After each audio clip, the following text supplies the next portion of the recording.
સીતારામ બધાયને ઉઠી ગયા અને ફ્રેશ થઈ ગયા અને પીંડો રોટલીને કરી લીધો. આ તો મારે રૂટિન ચાલુ જ હોય.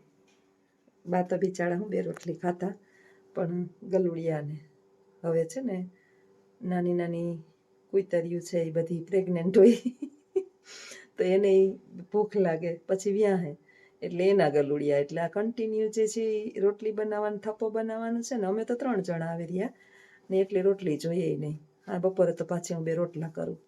એટલે સવાર પછી આખો દી પીંડો બાંધવો ના ગમે, એટલે થોડીક રોટલીને થપ્પો અત્યારમાં વહેલા ઉઠીને કરી લઈએ એટલે આખો દિવસ પછી નિરાત. જય અન્નપૂર્ણામાં, જય ભોળાનાથ. શિવશક્તિનો જ રૂપ છે. પાર્વતીજી જે છે ને ભગવાન ભોળાનાથથી રિસાઈને વયા ગયા હતા પિયર. પછી ભગવાન ભોળાનાથ જે છે ને ભિક્ષુક બની અને ભિક્ષા લેવા ગયા ને માફી માગવા ગયા હતા પાર્વતીને મનાવવા. જગતના માતા પિતા એવા શિવ અને શક્તિ દરેકના જીવનની અંદર સુખ શાંતિ અને સમૃદ્ધિ આપે અને બધાને પરમ સુખ આપે એવી એના ચરણોમાં પ્રાર્થના. બાવીના સેટી ખાલી છે અમારી. ખંડ ખાલી થઈ ગયા. આપણે કહીએ ને ખૂણવા સેટી રાખી દીધી. બાની જ સેટી છે. ચાપલી એકદમ નિરાતે નહીતર બાપા હે હુતી અને બદલા અહીં હુતી છે. એમને આમ કઈ કામ નહીં એમ નહીં. બા તો ગોઠવાઈ ગયા. કાલની મને મળી કે દક્ષિણ દિશાની અંદર બારનું મુખ, એટલે એનો અર્થ તો લગભગ એવો જ થતો હોય છે કે આપણે જ્યારે મૃત્યુના સમયે જે બાજુ મુખ રાખીએ એ દિશાની અંદર જ પિતૃઓના ફોટા રાખવાના. આમ તો થોડા ઘણા તો આઈડિયા હતા, પણ અમે જ્યારે રિનોવેશન કરાવ્યું ને ત્યારે એ ભૂલી ગયા ઓલા ખીલા ખોડતા. પછી એક બાપુનો ફોટો હતો ને મારા સસરાનો, એ અમે મંદિરની પાસે રાખી દીધો. હું ઘણી વખત અજીતને કહું કે મંદિરની પાસે મેં ક્યાંય ફોટા જોયા નથી પિતૃઓના કોઈના ઘરની અંદર, તો કે એવું કાંઈ ના હોય, એવું કાંઈ ના હોય. પણ પછી હું હામી દલીલ ના કરી ને એમને રહેવા દીધો. મેં એક વિડિયાની અંદર મંદિરનું દર્શન કરાવ્યું ને ત્યારે મને કોઈએ કમેન્ટ કરી હતી કે મંદિરની બાજુમાં ફોટો ન રખાય, પિતૃઓના ફોટા બીજી જગ્યાએ રખાય. ત્યારે કોઈ દિશા નહોતી કીધી, એટલે આજે મારે પૂછવું પડ્યું હતું કાલના વિડીયોમાં કે પિતૃઓના ફોટા કઈ દિશામાં રખાય. કારણ કે ઘણું બધું એવું હોય કે આપણે જાણતા ના હોય. અને કોઈ પણ માણસ છે ને સર્વગુણ સંપન્ન હોય. સર્વગુણ સંપન્ન માણસ હોત ને તો આ પૃથ્વીની અંદર કોઈ કોઈનું હાલવા જ ના દેત, કોઈ કોઈને પૂછત જ નહીં, અને કોઈ કોઈ પાસેથી કાંઈ જાણત જ નહીં. બધા અધૂરા છે આ પૃથ્વી પર. રાજાથી માંડીને રંક અને જ્ઞાનીથી માંડીને અજ્ઞાની બધા અધૂરા છે, કોઈ પરિપૂર્ણ નથી. ભગવાન નારાયણ પૂર્ણ પુરુષોત્તમ છે, એક જ પૂર્ણ છે, દ્વારકાધીશ. સમગ્ર જગતનું એને નોલેજ છે. એક વખત છે ને ઇન્દ્ર ભગવાન ભગવાન દ્વારકાધીશ એટલે કે કૃષ્ણ અને અર્જુન મહાભારતના યુદ્ધની પૂર્ણાહુતિ થઈ અને આવતા આવતા રસ્તામાં અચાનક જ ભગવાન નારાયણ અર્જુનને કહે છે કે અર્જુન રથ રોકી દે. એટલે જો મકોડો છે ચીપાઈ જાહે રથના પૈડા નીચે. એટલે અર્જુનને આશ્ચર્ય થયું. અર્જુન જે છે ને ખાસ ભગવાનનો પરમ મિત્ર ખરો, પણ આ યોદ્ધોય ખરો, જ્ઞાની પણ ખરો અને સુરવીર પણ ખરો, પરંતુ એની અંદર ભગવાનનું જેટલું તો નોલેજ ના જ હોય. એ ત્રિકાળ જ્ઞાની તો નહોતો કે ભૂત ભવિષ્ય અને વર્તમાનને જાણનારો નહોતો. એટલે એણે ભગવાનને આશ્ચર્યચકિત થઈને પૂછ્યું, ભગવાન આપણે આટલા બધાને તમે મારી પાસે મારા હાથે મરાવ્યા, મારા ભાઈઓ, મારા ગુરુઓ, મારા પિતાઓ બધાને તમે મારી હાથે મરાવ્યા, અને એક મકોડા માટે મને રથ રોકાવો છો. એટલે ભગવાને સરસ જવાબ આપ્યો, તને ખબર છે આ મકોડો કોણ છે? આ કોઈ સામાન્ય નથી. આ દેવોનો રાજા ઇન્દ્ર છે, સ્વર્ગનો રાજા ઇન્દ્ર છે. આ કેટલી વખત મકોડાના અવતારમાં અને કેટલી વખત એના દંડ ભોગવવા પૃથ્વી પર આવ્યો છે. હવે આપણે વિચારવાનું કે દેવના રાજા હોય, સ્વર્ગના રાજા અધિપતિ એને કહેવાય, એને પણ સજા ભોગવવી પડે છે. અને એક સામાન્ય મૃત્યુલોકમાં આવું તુચ્છ જીવ બનીને આવવું પડે છે. ઘણી વખત વર્ગખંડની અંદર જાઓ ને એટલે વિદ્યાર્થીઓ ગરોળીને આમ એવી ધૃણાથી જોતા હોય, જો કે ગરોળીથી બધાય જોતા હોય, ડરતા હોય. એનું સ્વરૂપ એવું છે. આપણે પણ એ યોનિમાં જન્મીએ, આપણે જોઈએ કે ભગવાન શ્રી કૃષ્ણના આ દ્વારકાધીશ પૂર્ણ પુરુષોત્તમના આ વાક્ય ઉપરથી આપણને એટલી તો હવે ખબર પડે કે 84 લાખ યોનિની અંદર આપણા અવતાર આવે અને આપણી કર્મને પ્રમાણે આપણા અવતાર આવે. ભગવદ્ ગીતાની અંદર લીટીએ લીટી જે કીધી છે ને એ સાચી છે. કારણ કે આપણે એના પ્રમાણે જો જીવન જીવતા થઈ જઈએ ને તો આપણે દુઃખ સુખ પ્રવૃત્તિ નિવૃત્તિ કાર્ય અકાર્ય આ કાંઈ પણ હર્ષ શોક દ્વેગ રાગ બાના જવાથી જે મને દુઃખ થયું છે ને એ કદાચ હું ભગવદ્ ગીતા પાછી વાંચવા માંડું ને તો હું સમજી જાઉં, હું સમજું છું. પણ જેના સાથે આપણે સતત રહેતા હોય, અને હું તો મારો સ્વભાવ તો એવો હતો કે લગભગ વર્ષે 2 વર્ષે 1-2 દિવસ ક્યાંક ગઈ હોય તો ભલે 1-2 દિવસ એકાદો દિવસ શક્ય હોય તો સાંજે જ આવતી રહી હોય. એટલે વધારે લગાવ હોય ને એની તરફ આપણે તકલીફ થાય. પણ આપણે સમજીએ કે ન જાયતે ન મ્રિયતે વા કદાચિત ન ભૂતો ન ભવિષ્યતિ. એટલે આત્મા જન્મતો નથી કે આત્મા મૃત્યુ પામતો નથી. એ હંમેશા અજર અમર છે, શાશ્વત છે, કાયમી, નવો છે અને પુરાણો પણ છે. શરીરના મરવાથી એ આત્મા મરતો નથી. આપણે શરીર તો લાખો યોનિની અંદર અવતારીએ, લાખો યોનિમાં આપણું શરીર જન્મે.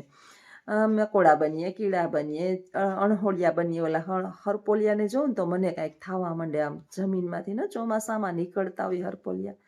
તો ત્યારે આપણને એમ થાય કે આ અવતારે 84 લાખ યોનિની અંદર આપણા કર્મ પ્રમાણેના અવતાર આપને ચોક્કસ મળે. સુખ અને દુઃખ એ આપણા કર્મ પ્રમાણે મળે. પછી આપણે કહીએ કે વૈભવ ઐશ્વર્ય બધું આપણે આપણા કર્મ પ્રમાણે મળે.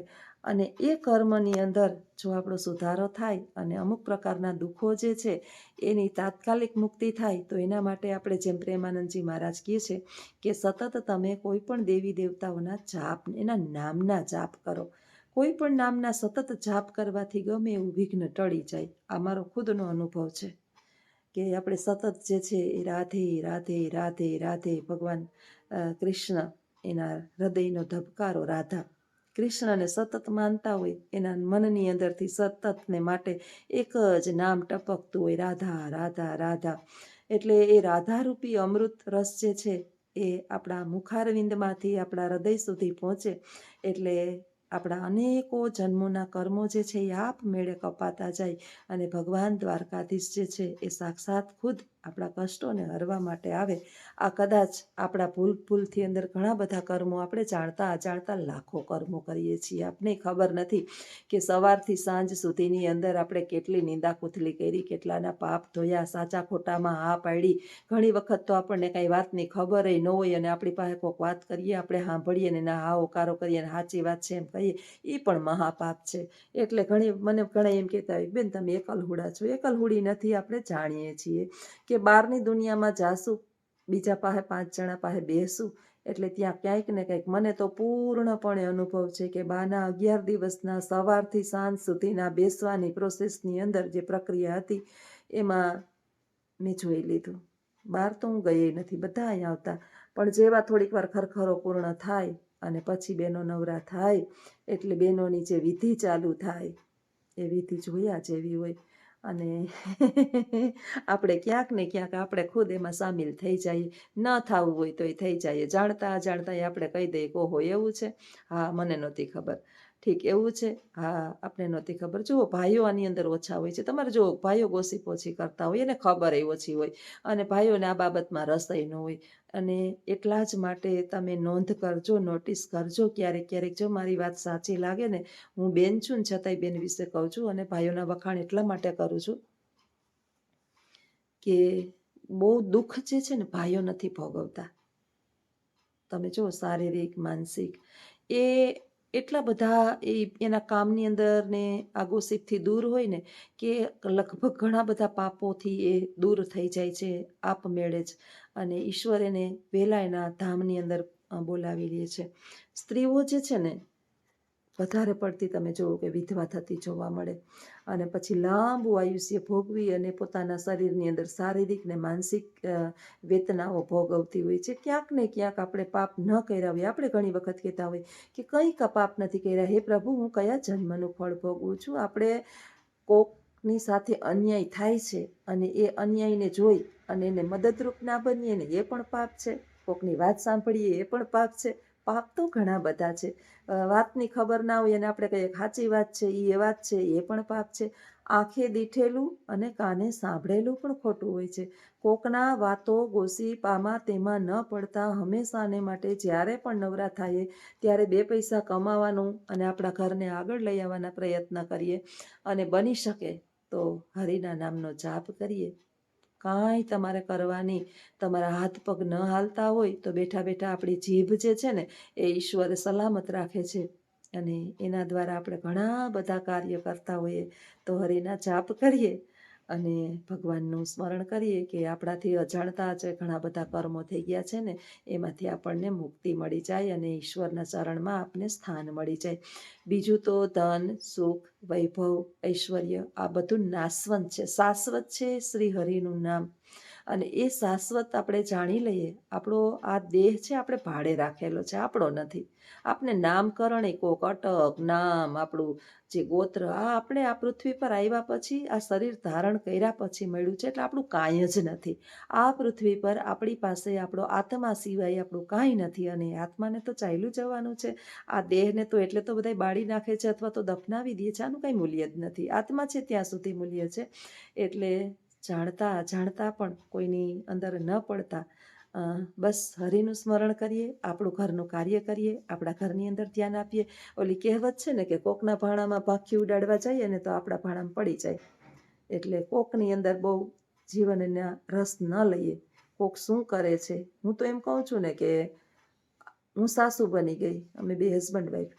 મારા 2 દીકરા શું કરે છે ને, હા એ રસ્તે ચડાવી દેવા, એને યોગ્ય દિશા આપી દેવી, એને બોધપાઠ કરવા અને એને જરૂર પડે તો આપણે માર્ગદર્શન આપવું. એક વખત એની અંદર બુદ્ધિ આવી ગઈ અને અત્યારના છોકરા હોશિયાર જ છે, વહુ હોશિયાર જ છે.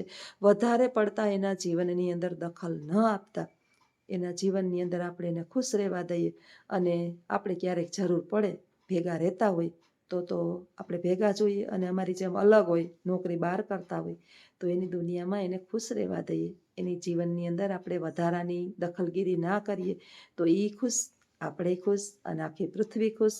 પછી ક્યાં આમાં દુઃખ કે ભેદભાવ કે મન મટાવ થાય. અને સૌના વિચાર અલગ અલગ હોય, આપણા અલગ હોય, આપણા સંતાનોના અલગ હોય, આપણા સાથે જોડાયેલા દરેક વ્યક્તિઓના અલગ હોય. એટલે આપણા જેવા બનાવવાની કોઈને કોશિશ પણ કરીએ એ બધી વ્યર્થ છે. આવા વિચારો મારા છે. કદાચ તમને પણ યોગ્ય લાગે તો ચોક્કસ કમેન્ટ કરજો. અને હવે તો વિડીયો જે છે એ 2 મહિનો થાય તો પછી કંઈક નવું વિચારું 1.25 મહિનો. ત્યાં સુધી તો આ રીતે બનાવીશ.